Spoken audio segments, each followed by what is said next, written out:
You know how I was saying earlier that smartphone cameras are improving really fast, right? Well, there's one aspect of them that's kind of leveled off a little bit. The flash.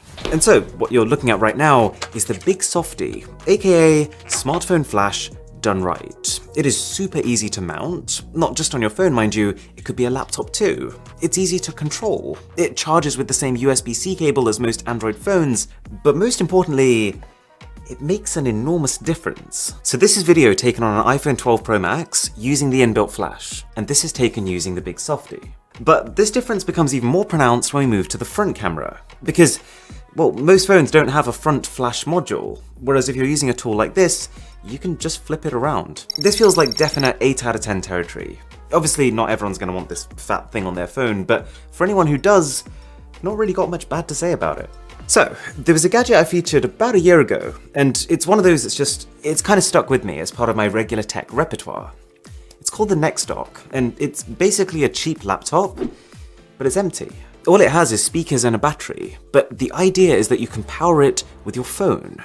Anyways, this is the follow-up, the Next Dock Touch, which is exactly what it says on the tin. It's a touchscreen version of that. And that sounds subtle, but it's the difference between it feeling like a cumbersome laptop and basically just a supersized smartphone. And there's quite a lot of cool things you can do because of that. For example, proper touchscreen multitasking, where you're not limited by the size of the display. I can type SMS text messages using a full keyboard, and I have full control over my phone's cameras using this laptop, which means that I can take selfies, for example, using the main quality cameras. It's a bit odd, but I can even answer calls using that set of cameras. Plus, because it's one of the rare devices with an HDMI input, you can also use this thing as a portable travel monitor for a Nintendo Switch or even a PS5. My only criticism is that, while of course it's a bigger screen, it's probably not going to be a better screen than you'll already have on your phone. It's only a 1080p LCD. It's not special hardware, but it is a special concept. Okay, this is the Storm 2, and it's quite possibly the most jacked power bank you've ever laid eyes on. The one I've got here is a beta version, so packaging isn't final, but the product itself is ludicrous. For starters, I've never actually taken apart a battery bank myself, so to be able to kind of see the internals like this spread apart, big fan. Even Simba likes it. Do you want to check the battery, Simba? Oh. They've even built their own operating system, where you can see far more data than you probably care about. And thankfully its performance also lives up to its demeanor. This thing has a 27,600 mAh capacity, so it can charge an iPhone 12 Pro Max about 5 times over. And it can both charge and be charged at the same time if you wanted to, with 100 watts of power. That's crazy fast. Any more powerful and you wouldn't be able to take this on a plane. The only thing is, they do say this casing is super resistant against extreme high and extreme low temperatures, but it does just feel like quite flexible plastic. Now, if you thought that was crazy, I'm about to show you something that makes it look like a toy for toddlers. We're not throwing this one. This is the Superbase 500, and at $449, I'm pretty sure it's the most expensive power bank we've ever had on the channel. I mean, at this point it's more like a power station, let's be honest. So, given that an iPhone 12 has about 2,800 mAh of capacity, and given that a 13-inch MacBook Pro has about 5,000 mAh of capacity, how much do you think we have here? 30,000?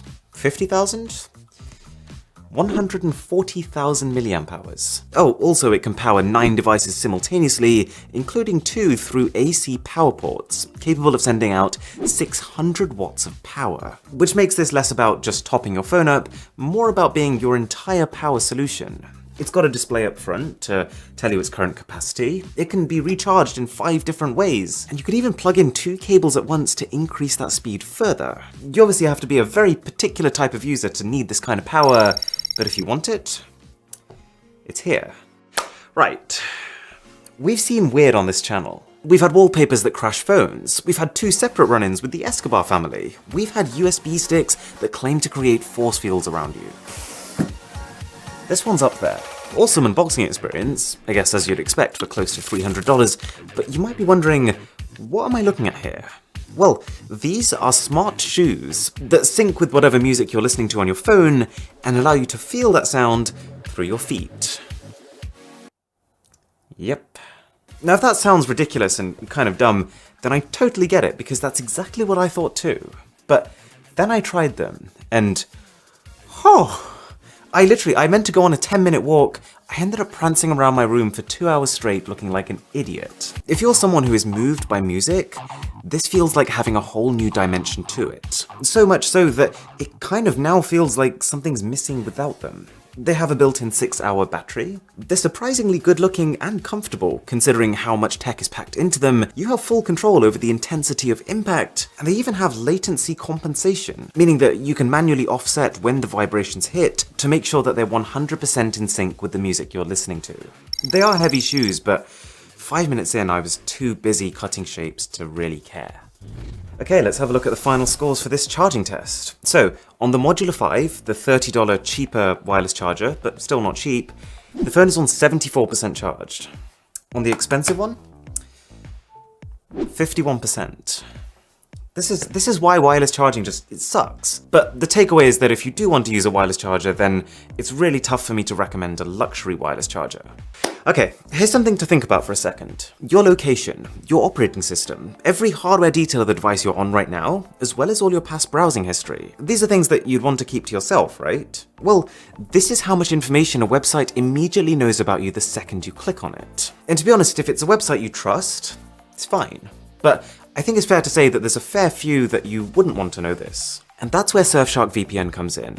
As far as I've seen, it's the most affordable way to keep yourself anonymous. It's just over $2 a month for as many people and devices as you want. Because the way it works is you can effectively pick the location you want your device to come from.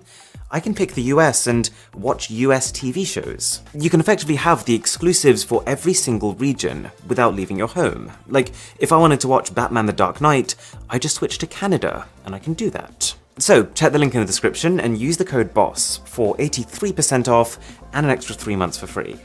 Thank you so much for watching. My name is Aaron, this is Mr. Who's the Boss, and I'll